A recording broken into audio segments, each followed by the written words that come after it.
सद्गुरूंचा साक्षात्कार झाला. सद्गुरूंचा साक्षात्कार झाल्यामुळे उजळले भाग्य, आता अवघी चिंता वारली. भाग्याचा उदय झाला का? भाग्याचा उदय ते हे जोडी संत पाय. संतांचं दर्शन, संत माझ्या जीवनात आल्यामुळं भाग्याचा उदय झाला आणि आपलं भाग्य उजळावं. भाग्य उजळावं आणि ज्याला भाग्य उजळावं वाटत असेल ना, त्यानं कमीत कमी एकदा तरी आपल्या निळकंठेश्वराच्या मंदिरात येऊन दर्शन घ्यावं. या अर्थ गोड वाटतो. विठोबा रखुमाई जय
आपल्या समोर येईल. मी कोण्या पक्षाचा नाही बरं का, पण मला जो स्वाभिमान वाटतो ते मात्र मी सांगणार आहे.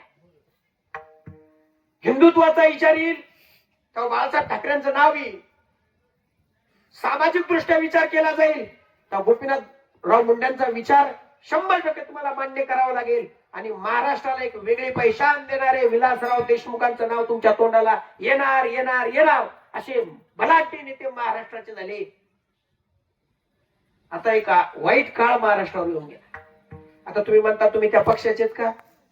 आमचा कुठलाच पक्ष नाही. आमचा एकच पक्ष, हरिनामावर लक्ष, एवढाच आमचा पक्ष. पण मला मुद्दा जो सांगायचा तो घरी घेऊन जाण्याचा. माणूस कोण गेला, कसा गेला, कोणत्या पक्षाचा गेला याच्याशी मला घेणं नाही. पण महाराष्ट्राची हानी करून गेला हे मात्र मान्य. जो दरारा होता, जो रुबाब होता तो महाराष्ट्राचा संपला. माणूस तोंडात फटतो होता पण कामच करत. मान्यच करावं लागेल. महाराष्ट्रात आता आपल्या लोकांचं वजन कमी झालं हे मान्यच करावं लागेल तुम्हाला.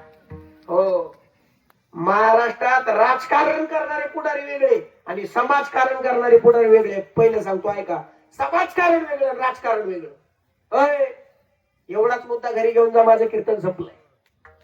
समाजकारण वेगळं, राजकारण वेगळं. जे समाजाच्या कारणी आहे ते समाजकारण आहे आणि जे नुसतं स्वतःचं घर भरायचं ते राजकारण आहे. आता नगर परिषदी झाल्या, आता झेडपी झाली, सगळे इलेक्शनच सगळीकडे दिसतं. येऊन येऊन येणार कोण येऊ, अख्खा महाराष्ट्र गेली दुमदुमून उठला. पण एक वाक्य बोलतो मी इथं समाप्त करतो. अशा माणसाच्या पाठीमागे उभं राहा जो माणूस घरचा विचार करायच्या आधी गावचा विचार करेल अशा माणसाच्या पुढे उभा. हो, माझ्या संतांना सुद्धा राजकीय लोक मान्य आहेत, पण कोणते राजकीय? त्यांना समाजकारण करायचंय, समाजामधून पिढी घडवायची, अशी राजकीय लोक मान्य आहेत. राजसत्ता मांडली माझ्या संतांनी, स्वीकारली राजसत्ता, पण कोणाची? ज्यांना समाजकारण करायची त्यांची. आणि आपले पुढारीच. आपला एक पुढारी अमेरिकेला गेला. आपला पुढारी अमेरिकेला गेल्याबरोबर त्याचा मित्र होता अमेरिकेतला पुढारी. एक इंडियाचा पुढारी अमेरिकेतला गेला त्याच्या मित्राला भेटायला. त्या पुढारीचा टोरेजक बंगला बघितला. वा वा वा म्हणले, वा किती वर्ष झाले म्हणले याच्यात? म्हणले 5 वर्ष झाले फक्त, ही 5 वार्षिकला निवडून आले म्हणले. वा म्हणले जबरदस्त काम आहे म्हणले. काय नाही म्हणले, 2 फॉर्च्युनर आहेत. वा 3 मजली बंगला आहे, वर टेरेसला स्विमिंग पूल आहे म्हणले. वा वा वा वा म्हणले, एका लाखाचं झुंबर आहे म्हणले. वा कोण म्हणतोय?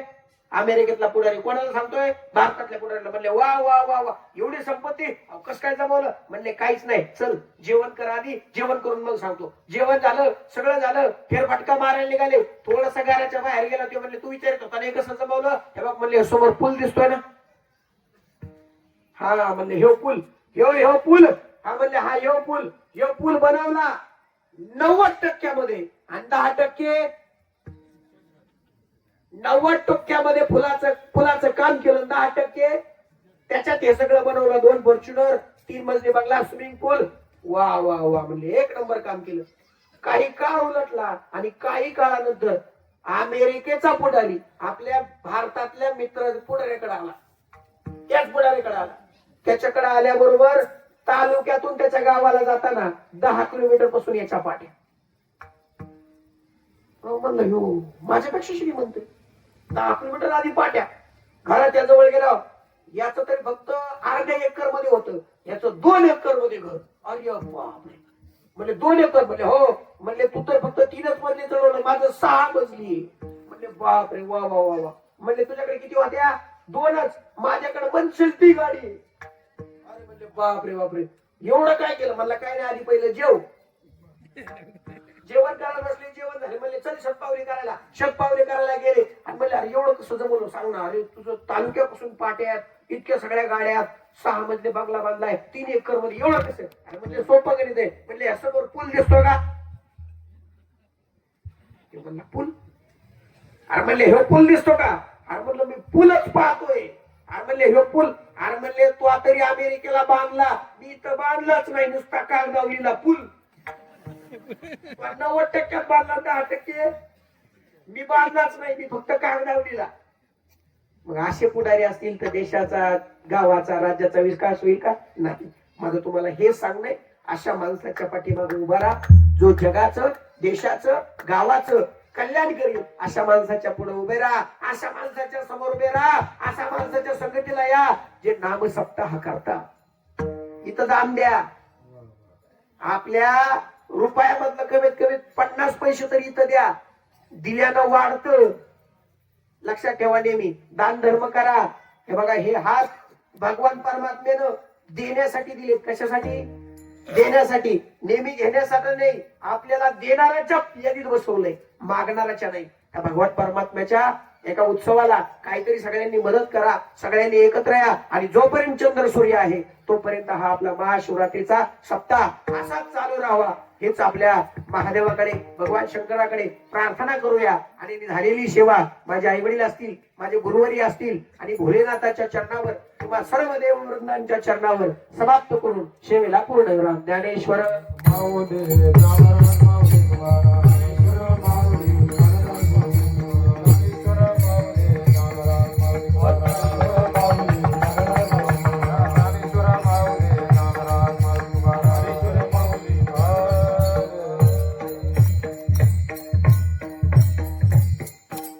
बोलताना काही चुकलं असेल ते माझ्या बुद्धीचे दोष आहेत. अत्यंत तब्येत बाबा माझी खराब आहे. काल सलाईन वगैरे लावल्या होत्या. अत्यंत कफ झालेला आहे, सर्दी जाव आहे अत्यंत. पण तुम्हाला नाही म्हणू शकत नाही, कारण या गावाचं माझ्यावर विशेष प्रेम आहे. मी सुरुवातीलाच खूप आभार मानले. आता आमचा टाइम पण झालाय, जास्त वेळ घेणार नाही. खूप खूप म्हणजे लहानाचा मोठा या गावामध्ये मी झालोय. आणि राजेंद्र दादा खरं तुमचं मी आभार मानतो. तुम्ही मला त्या योग्यतेचं समजलं की मी बोलावं. फक्त मुद्दा असा झाला या पळापळीच्या याच्यामुळे काय झालंय नेमकं आता ऑडिट आमचे निघाले आणि त्यामुळं सगळे एवढी सगळी कामं पडलीत सगळ्याची, त्यामुळे त्या पळापळीमुळे प्रवासामुळे आजारी पडलोय. पण जी काही सेवा झाली मला वाटतं ती फक्त भगवान परमात्म्याच्या कृपेने झाली. थोडस प्रबोधन करण्याचा प्रयत्न केला. जे काही चुकलंय ते माझ्या बुद्धीचे दोष आहेत, जे काही बरोबर आहे ते माझ्या गुरुजनांचे. आणि सगळ्यांची मी सेवा या ठिकाणी रजा घेतो आणि सेवेला वाणीला पूर्ण रंग देतो. विठ्ठल जे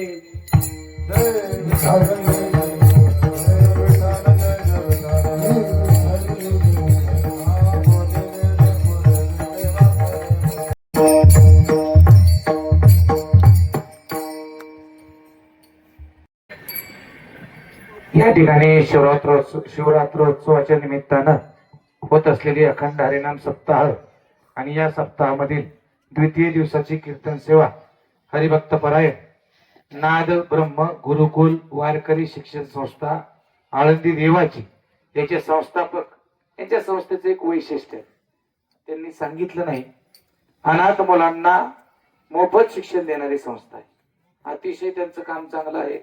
येवदगाव, कासुर्डी गाव आणि भांडगाव गाव यांच्या दिंडीच्या सोबत अनेक वर्षांचा त्यांचा प्रवास अगदी छोटा विद्यार्थी दशेत असल्यापासून आहे. अतिशय कष्टातून त्यांच्या कुटुंबाने आणि त्यांनी 3-4 मजली बिल्डिंग आळंदीमध्ये उभारली. त्याचं माऊलींची त्यांच्यावर कृपा आहे. त्यांनी आज दुसऱ्या दिवसाची सेवा अतिशय सुंदर या ठिकाणी संपन्न केली. आजच्या कीर्तनाचं सौजन्य मान्य श्री विश्वासरावजी जगताप गुरुजी यांचं होतं. महाराजांचा सन्मान श्री काळ भैरवनाथ यवत पंचकृषी पायी प्रसादी दिंडीचे चालक खंडोदादा दोरगे यांच्या हस्ते होईल. दादांना विनंती या ठिकाणी यायचे. महाराजांनी कालची सेवा झाली गणेश महाराजांची अतिशय सुंदर आणि मुहूर्त मेढ इतकी सुंदर रोवली गेली आणि याला त्या झाडाला सुंदर फुलं उमलण्याचं काम आज महाराजांनी सेवेतून केलेलं आहे. छान सेवा झाली. महाराजांसाठी टाळ्या वाजवा. महाराजांनी आपल्या चिंतनामध्ये वैराग्य सांगताना मोठ्या माऊलींचा या ठिकाणी उल्लेख केला बरं का. ज्ञानेश्वर माऊली कदम मोठे आणि ज्ञानेश्वर माऊली कदम छोटे असे एक मोठे माऊली आणि एक छोटे माऊली श्री क्षेत्र आळंदी क्षेत्रामध्ये आहेत. महाराष्ट्रामध्ये वारकरी संप्रदायाचा प्रचार प्रसार करण्याचं मोठं काम आहे. मोठे माऊलींबद्दल एकदा सांगतो छोटस. आमचा स्वतःचा कांबळे गुरुजी होते, वैभव महाराज गायकवाड होते, श्रीराम महाराज इनामके आणि आम्ही एका कार्यक्रमाला गेलो. 1 महिन्यापूर्वीचीच गोष्ट आहे. आणि श्रीराम महाराज इनामके यांची गोशाळा आहे. अतिशय हलाखीच्या परिस्थितीमध्ये चाललेली गोशाळा. त्यांना पाकिट किती आलं हे त्यांनी न बघता आमच्या समोर त्या ठिकाणी भोजन झाले की त्यांना दिली. भाड्याची गाडी करून आलेले होते एक वॅगनर, त्या ठिकाणी दिलं. अजून एक प्रसंग सांगतो. आम्ही सुप्यात गेलो, त्यांना घेतलं गाडी आणि वीरला कीर्तनासाठी गेलो. त्या कीर्तनामध्ये साताऱ्याची मंडळी आली होती. मानधन घेतलं नाही 8 दिवसापूर्वी त्यांनी. का तर भरपूर मानधन जमा केलं गावकऱ्यांनी. 74,000 रुपये जमा झाले. हे म्हणजे एवढे पैसेच घेतले नाही. मग ते 74,000 रुपये घेऊन ती लोक वीरला आली आणि म्हणले बाबाजी संस्थेला दान करा, काही करा. मोठे माऊली म्हणले मी याला स्पर्शच करणार नाही. तुम्हाला द्यायचं असेल तर माझ्यासोबत पुण्याला चला आणि आमच्या विद्यार्थ्याला धोतर घ्या.